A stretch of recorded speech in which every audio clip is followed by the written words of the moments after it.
We're back. Episode 36. Yes. I had to think about that. I almost said 34, and I was like, oh, that's way off. Of ExAnime. Yo, we're just going to jump right into it. Fruits basket. Yes. Basket of fruit.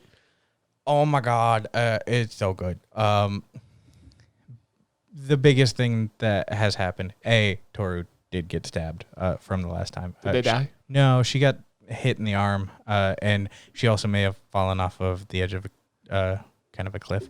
And she's not dead? No, it wasn't a very high cliff. Got stabbed, got hit, and fell off a cliff. She got slashed in the arm. You said stabbed. Well, it's kind stab of is different than a slash. Whatever. Let me slash you real quick. The side of the cliff that she was on, it was eroding, and where she was standing eroded and it fell, and that's how she kind of fell. So she's dumb. No, the emotions were very high, and how high? Very high. She died. No, she recovered fairly. She recovered fairly quickly. I was thinking of recovered. It wasn't too bad. Of course, she did have to spend a couple weeks in the hospital. Akito, the person that slashed her, she's a nice person now, apparently, because she realizes that, like, even after all of this, Toru still offered a hand of friendship, which is like, oh, good on you, I guess. But it also, the way the story has built up has been really good. Of like, Akito has been the villain, but she's the anti kind of like pushed in the direction of like her dad has basically grew up telling her that like all of the Zodiacs were there to like love her, and that wasn't the case. She's not going to get a harem? No. Damn. Kind of did anyways. But there was a lot of that built up, and as some of the curse has broken from individuals where they no longer have the Zodiac in them, she started feeling like an excess, like feeling of being alone, because they don't actually want to just serve her, to just love her. And she's started to come to terms with that and realizes just how impactful the actions are that she's taken, and how no matter what, like, she's not making anything better. So that was a pretty good turnaround to see. And of course, like, Kyo professed his love, and Toru gets out of the hospital, and Kyo finally goes to see her. She is in love with him as well. What would you think the number one reaction would to be? Take her and have sex. No. Stab her? No. Like, her reaction to seeing the person that has said that he loves you, and she knows that she loves him. You make babies. She ran away. She sees him and literally just runs. That was a pretty kind of like funny thing. Of course, he runs after her, finally catches up to her, and she runs again. But they have like a moment, and he expresses that no matter what, he really does want to be there for her, and he goes to hug her, which is very important, because if a Zodiac member like hugs the opposite sex, they turn into that animal, their Zodiac. So he would turn into the cat. And right as that happens, the curse is lifted from all of the Zodiac members. Akito has like. What if I wanted to stay as a cat? No, none of them. Like, it was really a curse. Like, there are so many of them that have just been tormented by the fact that, like, Kyo's dad ridiculed and like bullied his mother into suicide, and then blamed him his entire life for his mother's death. Yo, here's looking at you, Evan Dower. Yeah, like like literally half, 3/4 of them have that level of like, my mother doesn't want me because she couldn't hold me as a child. Like a lot of like tragic kind of stuff.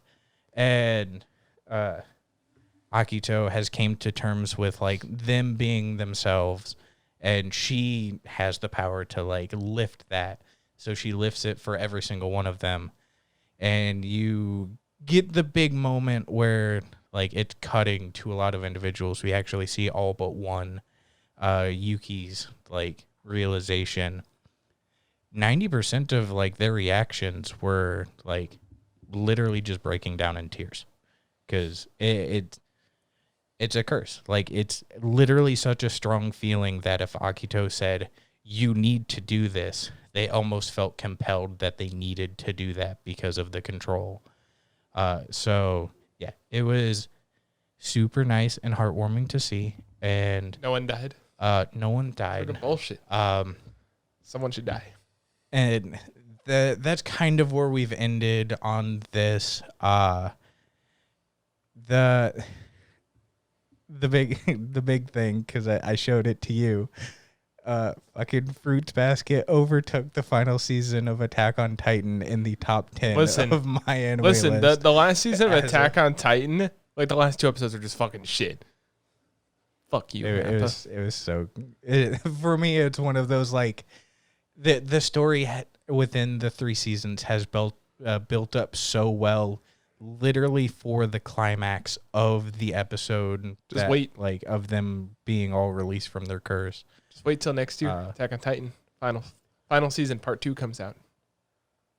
Oh yeah, high hopes, huh? Yeah. They're giving the time. They're actually giving the animators time to sleep. Yeah, so it's probably one of the best shows that I've seen. So yeah. All right, Megalobox. I got to speed run this. Megalobox, dude. Did you watch the Mayweather fight? Yes. With Logan Paul? Megalobox, if you saw that Mayweather fight and you were disappointed, watch Megalobox. Way more action than that fucking fight. Long story short, Joe's getting back, building the gym, family's back together, and literally these last 3 episodes are just fucking hype Fast episodes. And the Furious route. Dude, it's literally nothing better than family. That's literally what this is. It's Here's like a Corona. That's literally what this fucking episode was. It's like, yo, it's all about family. We got to get the family back together. I'm not going to fight unless the family says it's okay to fight. So then he gets the family back together, which leads into this big fight that's going to happen this season. I was double checking the episode counts. There's only 2 more episodes left in Megalobox. Fruits Basket's got 1. A lot of them are getting ready to come to an end. Yeah, so Megalobox, you got 2 episodes left. I'm like, they're going to have a fucking montage for this next episode of him getting ready to fight. Because Joe is about to fight this new world champion of boxing, or I should say Megaloboxing. But Joe hasn't boxed in so long, so like, oh, we're going to give you 2 months to prepare. Which 2 months is not a lot of time to prepare from someone that hasn't like gotten ready for a super big fight, because Joe's been doing underground boxing. And you can see Joe's starting to medically decline because of his heavy drug usage at the beginning of the season, which is technically the in-between seasons, his heavy drug usage. Fruits Basket has 2. 86 only has 1 more episode, though. Yeah, Nagatoro has only got 1 more as well. 2. It's on 10. Last episode was 10. Was last episode 10? I thought last episode was 11. Never mind, so it's got 2 more. But back to Megalobox. So Joe is getting ready for this fight, but you realize the other dude that won the fight, he has these implants to help him because he used to be immobilized because he was a cop, got hurt. Now he's immobile. They gave him this technology in order to like be able to use his mind to move his body, and it's basically a surgery that's supposed to help anyone that's like paralyzed be able to move again and get their life back. Mm-hmm. What they don't tell you is this technology can technically make you go berserk. So like the Logan Paul fight, at one point this dude was actually knocked out, but it didn't look like he was knocked out because of the technology. Now Logan Paul didn't have this technology, but they had the technology, and he like basically went berserk and started beating people up. And you're seeing the decline of both of these 2 great boxers going into the last 2 episodes, one of which is having like a mental break where like he can't sleep. This is the competitor to Joe. So the guy like can't compete because he's not being able to sleep. He's having mental breaks. Like, he's been reading his son a bedtime story every single night, which the logo at the beginning of it's called Megalobox Nomad is season 2, and there's a picture of a little hummingbird. At the beginning of the season, Joe fights this dude called Chief in underground fighting, and Chief fought for his son, and he had a little like hummingbird logo on his gear, and Joe fights gearless because gearless Joe. And then you realize this boxer Joe's about to fight for the world champion. It's an exhibition match, so it's not really for the champion, but it basically is. He also reads his son a bedtime story during the night about this hummingbird in the story, so it's like, oh, it's all coming together. But they point out something. Chief's son died due to like some heart complications, but you find out this episode, hey, this dude Joe's about to fight, his son almost died, but he managed to get the transplant in time. So like there's some dark, the company's not helping them out of goodwill. They're trying to get a military contract to get soldiers back on the battlefield. It's a whole story. Like, this technology helped this guy walk again. So what if the military could use this on soldiers that, became disabled in combat? They can go back into combat because it's cheaper than retraining someone. But then he realized, this dude Joe's about to fight. His kid got a heart transplant, and Chief's son died because he didn't have a heart. Oh.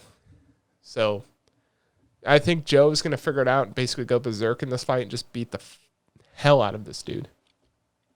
Basically, they're setting it up. It's very emotional. Like, you're watching the episode, and you're like, man, I'm kind of depressed because, like, they're hitting you with all these feels. Like, Joe's in shitty medical condition, but he's going to go through with the fight because Joe's, like, head is shot from, like, always getting hit in the face.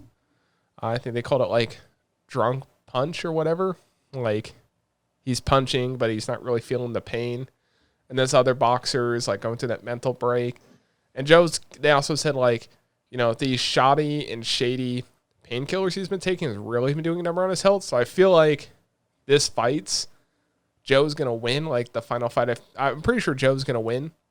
But the other guy's just going to die of, like, being berserk, and Joe's probably going to die of, like, internal bleeding or something. They're setting it up to be real fucking sad, I feel like. That's Megalobox. The next 2 episodes is where everything's going to happen. Because they had, I think they had a 2-episode build-up, big fight. So I take it to episode 3, and I think 3 through 7, there was a build-up, then there was a fight. Now there's another build-up, and I think there'll be another fight. Still more interesting than the Logan Paul fight. But Combatants will be dispatched. We should talk about that, because the last 3 episodes, what's the newest episode? 11, right? Yeah. They have one more episode left. So they have one more episode left. Episode 10 was just a strictly fan service episode. They're all having like a beach party, and like 6 is getting a live feed of one of the scientists at the party, which is like Dr. Octopus from Spider-Man. Lilith. Yeah. And she's just spying on people who get like upskirt shots or like cleavage shots. And I clicked through the episode. I still got the important spark notes from it, but listen, it's just a fan service. Meh. Yeah, it's definitely the weakest show out of this season. Yeah. Like it's sad to say because it started out kind of okay. It got a little better, but then it just kind of... It's trying to recreate what Konosuba did because obviously it's the same person.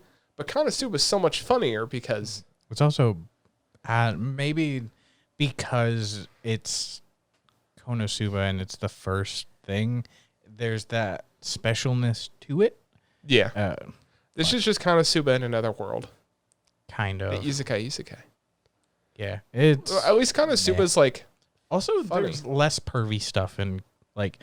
Konosuba does hint at it, but they have more setup for a joke. Mm-hmm. Combatants will be dispatched. It's more like, here's a joke. That's it. Yeah. Here's a joke. That's it. Yeah. Literally, even at one point, like, within the last 2 episodes, there have been... There was... The last 3 episodes, there's been... Like, multiple, like, boob grab and, like, butt slap. And, they're basically, like... way too heavy on, like, a lot of that It's stuff. as if they focus too much on Kazuma being scum. Because at least in Konosuba, they had, like... The general purpose is, yes, they're poor. Yes, he's kind of scummy. He does a scummy thing every once in a while. But they do this every single... Because each episode's kind of split into 2. Mm-hmm. And it's like... Every single episode is just like that. Yeah, and even as things like start to reach to a climax, because the demons are basically grabbing this big weapon, which is just a fucking mech. Yeah. And like The thing is, they don't explain anything. They're like, here we go. This is like an ancient thing. Like, nothing's really, like, stuff happened, but like out of the 3 episodes, 1 was total fan service. The newest episode, like, nothing really happened. They just snuck behind him while they're in the base. And then episode 9, I mean, it's the same thing. Nothing really happened. Yeah, They were kind of getting a small little scuffle, but they were just getting the water thing, and then it's them going through the desert, the whole episode, and it's just a constant thing of we're like thirsty, they almost die, and like and then they spend like eaten. They do a 10-minute scene where it's like, oh, she wants me because she wants sex. No, she just wants to eat you, and that's it. It was like a 10-minute useless weakest show. Yeah, it's the best way to describe it is. Imagine Konosuba with one extra continuous character that seems to be the moral high ground, and which is Alice, and then the rest of like the Konosuba characters, personalities of the worst parts turned to 11. Yeah, like just watch Kazuma as 6 being pure scum. Aqua, whatever her fucking name is in this, like. Megumin would be the Chimera. Yeah. Agent 6 would be Kazuma. Mm-hmm. Aqua would be the wheelchair girl. No, Aqua would be Snow. Yeah. And then Darkness would be. I guess Darkness would be wheelchair girl because wheelchair girl's always. And then Rose would be Megumin equivalent. Yeah. But like Snow's Megumin, character. Yeah. Like, you know, Aqua likes money and works towards money, but like Snow's entire character revolves around money. And it's like, at least give her some personality difference, because they don't establish like, hey, we're going to go on this mission. Let's do it for money. And then it's like, oh, okay, I guess I'll do it. She's like, nope, money. Boom. That's it. It's just a quick cut. Like the last episode, as they're like heading out to go try to like steal the artifact I'll from give you above a bonus. Them. Yeah, I'll give you a bonus, because she's literally crying because she got demoted again. Yeah. And wouldn't have like enough to afford the loan she already took out on this thing. Well, at least in I guess we'll stop bitching Matt in a sec, but at least in Konosuba they build up the whole episode to the thing. But in Combatants, they do their tiny little skit for 2 minutes and they cut. Tiny little skit, 2 minutes, cut. Tiny little skit. It's like, no, establish it for a couple minutes, give the payoff, but continue through the episode. It seems like they cut. Yeah. Also, there's not a whole lot of like genuine moments that create a good amount of character building. Like a good example, and this we'll move on just from this. The Konosuba movie. There near the end where Megumin has the points and she's talking about resetting her skills so that way she can be more helpful. Yeah. And like also the meeting Megumin's parents and stuff like that. They build the whole thing up. Yeah. And then, you know, there at the very end, she lets Kazuma make the decision. And, you know, you realize that he's chosen to still buff her explosion power because he does care a little bit. And there's like that genuine like connection and building there. None of that exists in this fucking show. No. So, yeah. All right. Moving on. Don't toy with me. Speaking of fan service, this was actually less fan service, these last 3 episodes, than Combatants would be. Mm-hmm. Because episode... Oh, sorry. I'm so sorry. I need to get this up again. So sorry. Fill in the gap. Just sorry. God, we've had a couple things. Our main boys pretended to be a boyfriend for fucking an hour. Yeah. Well, there was the whole stalker thing. Was because we're talking about episode 8, 9, and 10. Mm-hmm. I think episode 9 was the one where they're stuck in the art room, right? Because the nerds are at the table. Yes. I thought that was actually a pretty funny thing. So like, why are you in here? Why don't you just take it back? I thought you're tougher. And it's like, nah. There's other ways. And then like whoever the blonde chick is goes in kind of covertly and says, "Oh, I love all of you. I love the way you play games. Oh, you got to show me. Oh, if we were boyfriend, girlfriend, you could teach me how to play this game better." To then like the whole club like getting mad at each other and disbanding.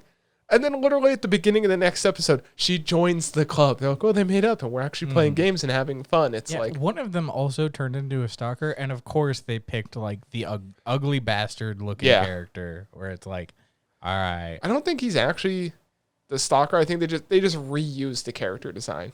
Because I mean, to be fair, it's a generic. No, they specifically state that he's from the club. Oh, because she's hanging out with him in like that next episode. Look, it's a whole thing, but like that was when they went on the date thing. It's like, oh, maybe if they see me on a date, as a stalker, and then Nagatoro finds out, and she immediately goes into that like enraged like, which is weird because like they finally give him some really cool outfits, and I was like, damn, Nagatoro's dressed like a fucking pimp, head to toe in Adidas like wear, and then the other two are wearing regular clothes on there, and you can tell Nagatoro really, really has feelings for him. She's like, I could have been on that date. Let's fucking get this over with.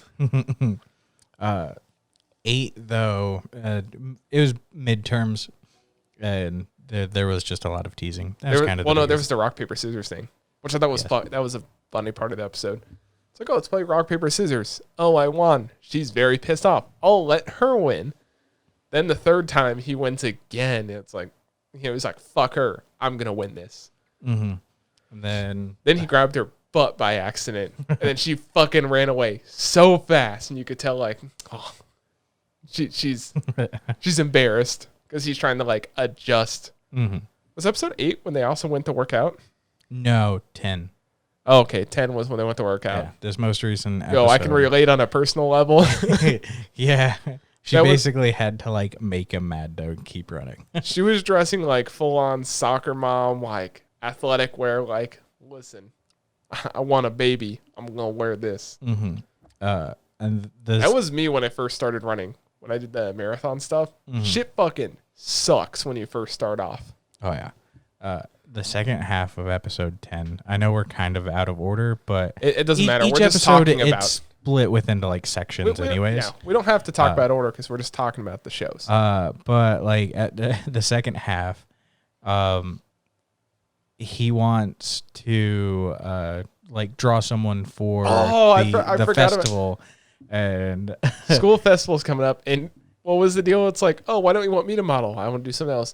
Only if you wear that like cat girl outfit. Yeah, because he initially wanted to do a male model because he's drawn her before, and she gets kind of jealous and he's like, "Fine, wear this." I'm surprised. Like she's like, "Fine, I'll wear it," and then gets the sewing club, which seems like the same day to make that outfit for him. Like, who the fuck just makes that outfit? Plus, it was like obviously because it's animated, it's like it's 1-to-1 with exactly. What's even funnier is when the president of the art club, because you only see him, and I just always kind of assume he's the only one in the art club. Yeah, and then she's a bitch. Yeah, she's a mega bitch. Her animation style is also very different in the eyes than the rest of everybody else. Didn't she have kind of like a fuzzy kind of glow? Yeah. At some point, it's like, hey, you haven't been here this entire year. Cool, you're no longer the president. Like you're not doing anything. Well, I love how even the episode they're like, listen, all the second years are going to be studying for art school. Goodbye. And then he's just there by himself. Part of the club then. Which I'm actually excited to see what they do with because it's supposed to be, we're both going to draw. Whoever votes for the best wins. I feel like he's going to draw her very, very like on the border. Well, because it's like a double exhibition. I think he may have like a specific section of all of his works, and the one that this is just a guess, like the one that may actually stand out will be the one of her sleeping. Yeah, that's what I was thinking too. I feel like that'll be the winner of it. She'll get jealous. She'll confess. Well, the thing is, I hope they do another season of this. They have more than enough. They probably will. This has probably been one of the highest. They have a 7th or 8th volume. More when we were at this, when we were looking, there was at least 8 volumes. I mean, that's here in the U.S. Yeah, I love the show. I think this is one of the better shows Also, apology for last week because I didn't talk about Vivi. I think the next time we do the A tier list, I'm going to talk about Vivi because we don't have enough to fill it, which is cool because the last episode of Vivi is going to come out on when her birthday is established in the lore of the series, which I'm like, that's pretty cool. Also, the show is very, very well animated. And then, sorry, pulled up my list again. My Hero, fucking shit went down. Deku's got some new fucking powers, and I was like, Black Whip dope. Yo, I was watching it, and I was like, oh shit, he's gonna fucking murder someone. He's like, I can't control it. Everyone's like, holy shit, we're gonna fucking die. And All Might's like, because everyone's gonna fucking die. Aiwazawa, it's like, nope. Yeah, I don't know how they've been able to do it, but both, like, so the manga, like, they're following really close. Yeah. It's almost, I think, 1-to-1. The biggest gripe so far this season has been that it feels fairly slow. Though you do have those moments where it's like, oh, it's kind of cool to see 1B, especially later on. I would assume part of the reason why they're showing that, yes, 1B has still gotten stronger no matter the hardships and, like, a lot of the absolute batshit crazy stuff that 1A has had to deal with. I mean, you imagine they've literally had to deal with the League of Villains by themselves on multiple occasions. Which I got beef with some of the shit. Like, some of the fights they have, because they fought Stain, right? The basically fucking assassin, super well trained. But then they fight some of the people. It's like, oh no, it got knocked out. It's like, really? That's what we're going with? I understand for story. Yeah, there's also that, like, certain level where I would assume that subconsciously, anime plot-wise, like, you also wouldn't be fighting as hard against people in your school compared to that one dude who totally tries to murder you. Like, you'd be fighting pretty hard, but you wouldn't be, like, pulling all the punches kind of thing. Because at that point, it's very clear that Deku wins all of it. But yeah, especially if he's like, oh, hey, like, just comes strolling in with Eri on his back, and they're like, oh, why do you have that kid? It's like, oh, I just want to murder you all. This is gonna be okay, right? But the sorry, I was pulling up a name because I wanted to get his name. Monoma, the guy that's always, like, you know, laughing, trying to show off, like, yo, fuck you, 1A, we're better. That dude almost died. Yes. Like, literally, he's fighting Deku, and the guy's quirk is copying people, and Deku's like, holy shit, I gotta stop him. He's gonna literally fucking blow up if he touches, like, if he uses my quirk. He's like, no, it's a dud. I was like, oh, thank God that kid didn't just, could you imagine, like, after Deku does that power, he just fucking explodes? Yeah, it's his one weakness, which actually turned out into his advantage this time, is, like, every so often there's what's called a blank, where the foundation of the quirk is, like, built off of other quirks, and because there's no, like, single trigger point, he can't actually use it. Yeah. So because he even shows, like, he can't copy Fat Gum or Eri. Can't copy her. There was another person he said, I don't remember who it was. I would assume it'd be the number 3 of the top 3, the one that has to, like, eat food and stuff, because he can, that's like, Fat Gum. No. In the school, there's, like, Lemillion. Oh no, girl. that wasn't him. They said someone. Yeah, I would assume it would also be on that. Yeah, because it establishes, like, you have to eat it. Yeah. I mean, dude, that fight was actually really, really cool. Like, especially the guy's quirk that can make stuff bigger and smaller. The one thing is, you can definitely tell who they like to animate better based on whose costumes were cooler, and definitely, like, those people 1B, like, for this episode, like the one girl that can control where stuff moves, the girl that goes like this the whole time, she had a really cool costume. And the fucking short fat kid that has a goddamn, like, Dragon Ball Z scooter, I'm like, really? You got a fucking scooter? Yeah. Got to give the nod to the OGs. Yeah, the girl I was talking about is Ryuku.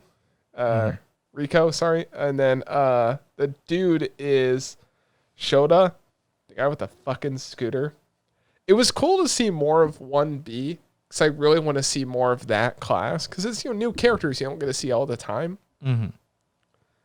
But yeah, literally. Also, Nita, speaking of like pervy people, I was not expecting him to sneak he's like, oh yeah, I'll protect you with my balls that I can like bounce off of, which is a cool thing that I don't think they established before. He could bounce off his ball grip things, and it also sticks to people, which is also cool that he's finding new ways to use his quirk. Mm-hmm. But when he goes into like cup of feel with his head, yeah, there's that like moment where you have to be like, oh yeah, like he is scum and kind of funny, but he's also very smart. Like I think he typically ranks in like the number 2 or 3 on paper exams.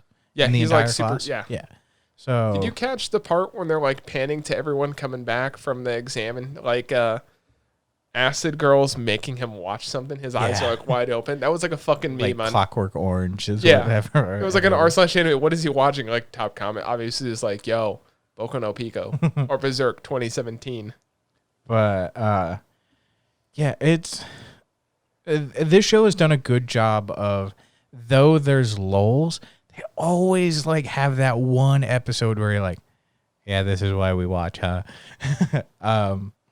The pacing in the building when Black Whip quirk like went berserk, and the teacher reactions as, because basically the moment it goes berserk, All Might immediately is like, something is very wrong. Like, this is not a thing. You can even see Bakugo over there being like, and everyone's like, oh, Deku has a new quirk. And it's like, the people who know what's up like, this ain't it. It's like, oh. Yeah, and even the entire fight, like, the teachers get there, and they're just poised to, like, intervene at any moment. And it's like, thankfully that doesn't happen because you get more of the interactions, but there's that like, all right, you guys build up tension really well when it's necessary sometimes. Fuck. I'm happy though in the newest episode they skipped over the whole like provisional license exam. Mm-hmm. It's just straight to like, yo, you just got your license 30 minutes ago. And he's like pulling out like, yo, it's been 30 minutes. Let's go catch some bad guys. And this fucking Bakugo and Todoroki just... Yeah. It's funny to see him working together with people because he's definitely had that big character transformation of, being solo. Bakugo even saves All Might. Yeah. Which is like crazy because like All Might... and is rude about it. Yeah. Yo, if you're going to kill yourself, go somewhere else and do it. Yeah, he's like, if you're going to commit suicide, do it somewhere else. Which it shows that Bakugo cares. And I had that moment of like, All Might's still a hero. Just fucking throwing himself to like save that lady. But it's cool to see Bakugo working with people, which is crazy because especially like, what was that episode? Like 5 episodes ago, Bakugo had his fight. Mm-hmm. Working with people. And now he's not even as mean to Deku as he was before. He's like, oh, looks like Minori cares. Don't fucking look down at me. Yeah, they also, after the kind of like exam stuff, or I guess between the fights between 1B and 1A, Deku and Bakugo were basically trying to get Black Whip to like work again, which has also been a key thing. How can he get it to work if his life isn't in danger? It's like, fuck, dude. Yeah, it's like, I mean, there's better ways of going about it, but yeah, there's been a lot of like solid reactions. Also, we know who Best Girl is because she saved the day. She stopped Deku, told the one dude to get him to mind control him. Harry's still Best Girl. I don't get it. Okay. Dude, she's so fucking adorable. Yes. She's like, oh, I'm going to write a letter because I'm bad at saying stuff, so thank you. It's like, well, you just said thank you, but you're still writing the letter, so fucking fills a hole in my heart. That interaction also was super interesting because you learn... Yeah, listen, we're still here. Like, yeah, because of course there was that moment where Aizawa was like, hey, fucking copy quirk dude. Like, I need you to, like, meet with Eri. And everyone's like, what? Yeah, and he can't copy it for... Yeah, which I do like just how hard they're even trying. Because Eri could have easily been like a side character that they don't. They introduce here and there, but there's still those moments where it's like, no, like it's showing people are still trying to work on and like because they were building to hope. What's this season? This season's 24 episodes, right? Because we're taking this 25. 25. So we're taking this into our next arc. Yes. Yeah, our next season, Cross-Examine. So I don't know if it'll be this season. I don't want to read the manga because I don't want to accidentally say something on the show. But I think she'll eventually figure out how to fix her powers, and then Lemillion will get his back because it's just turning back time. Because remember how they talked about, we're going to sell them like, anti-Quark and Quark power, serum. Which, when you think about it, it's like, I guess these guys weren't trying to get rid of all heroes. They were just trying to make fucking money like other pharmaceutical companies. I would say, considering that it was ran by basically a mafia that like was only going to sell it to bad people. No, they were going to sell the anti-Quark to bad people, and they were going to sell the make your Quark come back serum. I don't know. It's still shitty. Like, listen, they're just trying to make a buck, man. As they murder people. Yakuza's in decline. Well, now he's got, no hands. Sorry, Overhaul. I'd like to see him try to ride a bike. I love that meme that came out as soon as last season. And look, clap your... Oh. But... Yes, this season, like, things are really starting to ramp up.